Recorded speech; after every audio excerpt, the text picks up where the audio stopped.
With all the UFOs and surface structures that I've been getting, see, my voice is back to being bad, ladies and gents. I'm sick once again.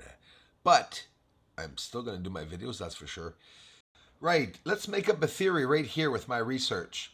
The UFOs that I find on the surface, could these be two parked ones? And could that be a building on the bottom? It looks square. But look on the right. Never mind the building. Okay, we're looking at objects that we just saw that looked parked. It is parked. It's stationary anyways. And it has a bright spot with a black spot beside it. Very important. Okay, first. Do you see these three lines inside the circle?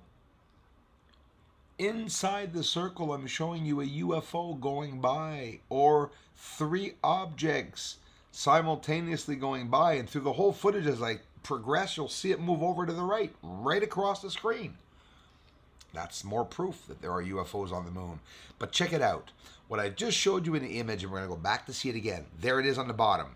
No two ways about it. Straight up UFO with that tail behind it or whatever, the fire behind it. So now let's go back to the image where I showed you on the surface. There it is, right? I'm not going to hide it. Look on the surface.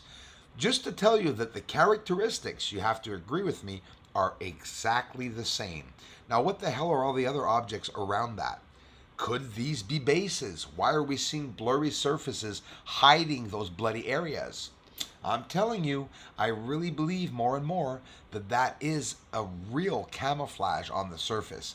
And I also believe, it's been years and I'm never going to let go of that one, I believe the bending of light, the same camouflage of the shields that we've just made here with blankets or whatever material, planes, jets, I believe there's a camouflage on the moon.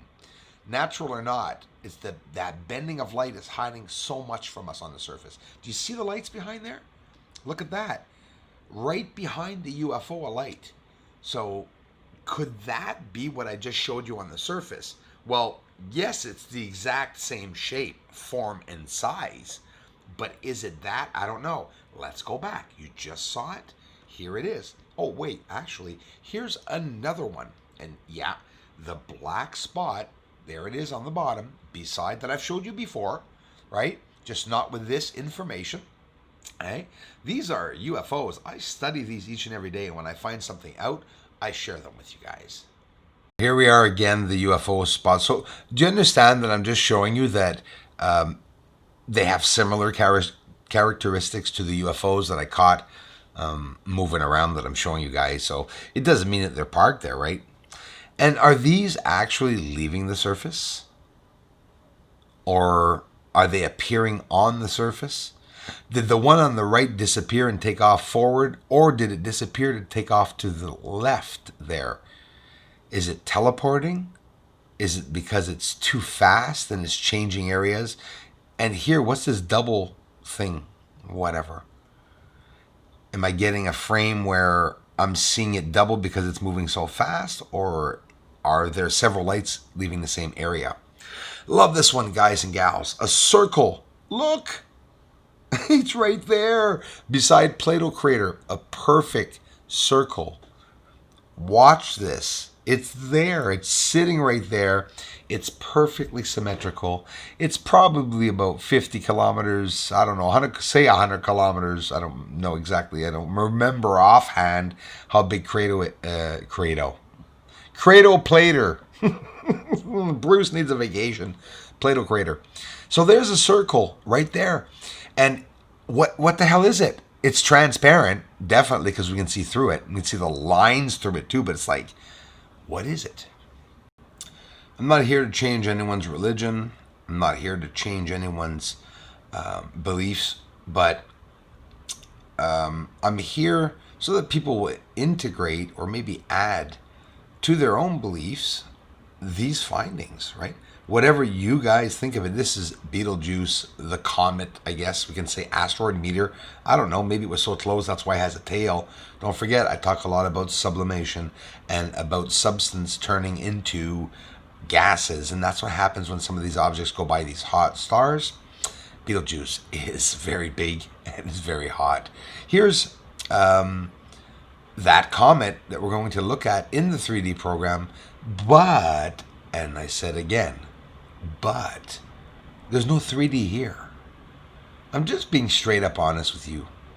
This is what I'm trying to explain to you. We're in the 3D program. Look at the wings here on it. And I'm using the program because it just swivels the image. This image with the 3D doesn't look good. It looks fake. It looks mountainous. I don't want to show anything fake. And when programs change an image, very simple, it's not a good program.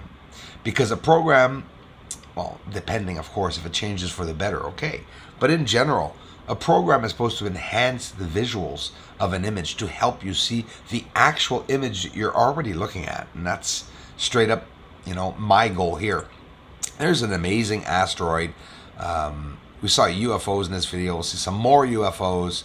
A new UFO coming up. Yeah, we didn't look at this one in 3D yet. I should have. That would have been pretty cool, seeing one of those frames in 3D. But we already have a jam-packed video, my friends. 12 minutes plus. I want to thank each and every one of you for taking the time to subscribe to this channel, because it means a lot to me. This is my full-time job, and I love and appreciate each and every one of you who take the time out of your day to come here to watch a video. And it's something that's very important, I believe, for each YouTube creator to mention to the community. It works both ways. If the community is here for you, well, you got to be there for them, and I try as much as I can. We're not perfect, eh? We get lots of fights. That's what happens. There's fights in families, there's fights with friends, there's fights with enemies. We just like fighting as humans. But in general, positivity on this channel, and I appreciate it so much. That's the feedback that I get from this channel. So do you want to see a UFO? I showed this on the members channel. Never before seen on Bruce Cesar. Here on this member side, I'm talking about the paid members. You just saw it, missed it, didn't you? Well, look at it again. Is it hard to see? Yes. If it's daytime, you're probably not even seeing it. Are you upset because you have to use a lens or look at it 3 or 4 times? I understand. But truth isn't easy to come by, and neither is it easy to show. There it is again. So it's like fishing. I'm over top of the crater, and then, not suddenly, many minutes after me being parked there with a telescope, probably about 15-20 minutes, I see an object go by. And yeah, it's an object. It's definitely on a straight trajectory.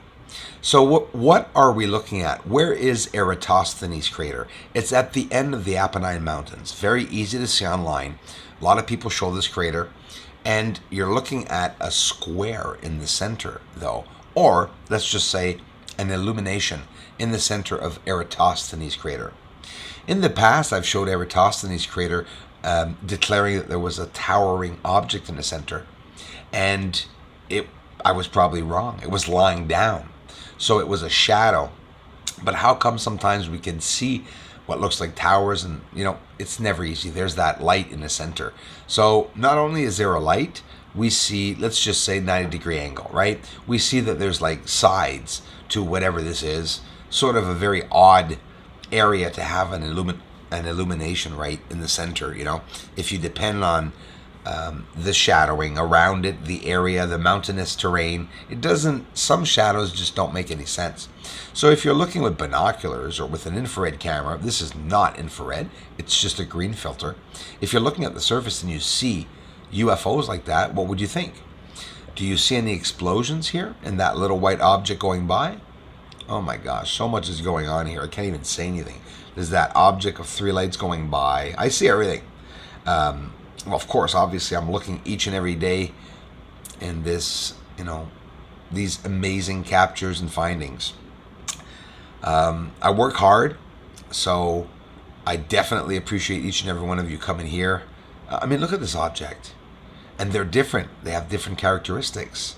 This object, okay, if I say explosion, what are you going to reply to me? Watch this. I'm going to say explode. Okay, boom. So can we call that sort of an explosion to try to understand each other? When I say explosion or flash, that's what I mean. You see this object changing. That's all I can say. The object changes from being a bright light, then all of a sudden you have this is Bianchini, you have a spontaneous smoke that is produced from this UFO after it illuminates. And that's exactly what I'm showing.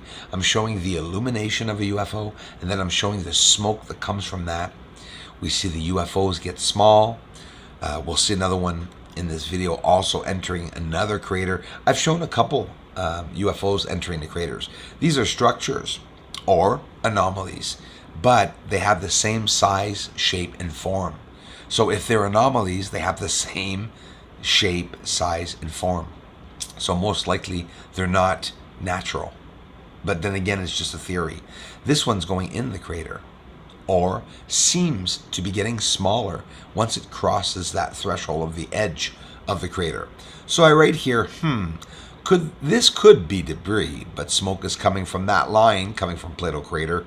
But in reality, this debris or UFO craft is a UFO, because UFOs are quite simply unidentified flying objects. So whether it be flying on its own or just spiraling around loose debris, it remains a UFO.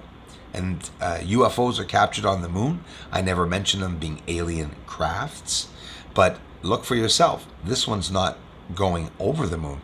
It's coming out of the hazes, under the hazes on the east side of the moon, that we see that object. Bruce, how big is the object? And how zoomed up are you? Well, obviously, I'm at maximum zoom. The objects that I'm showing, I'm finding them with magnifying lenses. I'm finding them with and without magnifying lenses by slowing down the footage and by taking a very tedious process, just quite simply to be able to see them. And then, obviously, you must understand, I'm just quite simply magnifying it for you. Thank you for the ongoing support.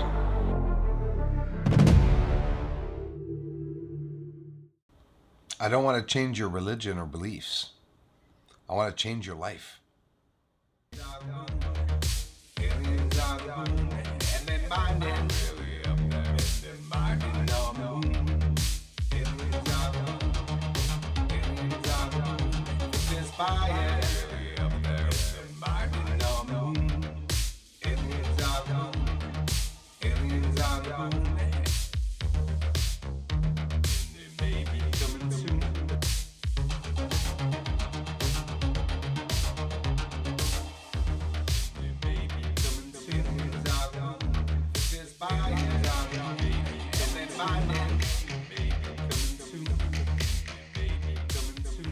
This is Houston. Say again, please.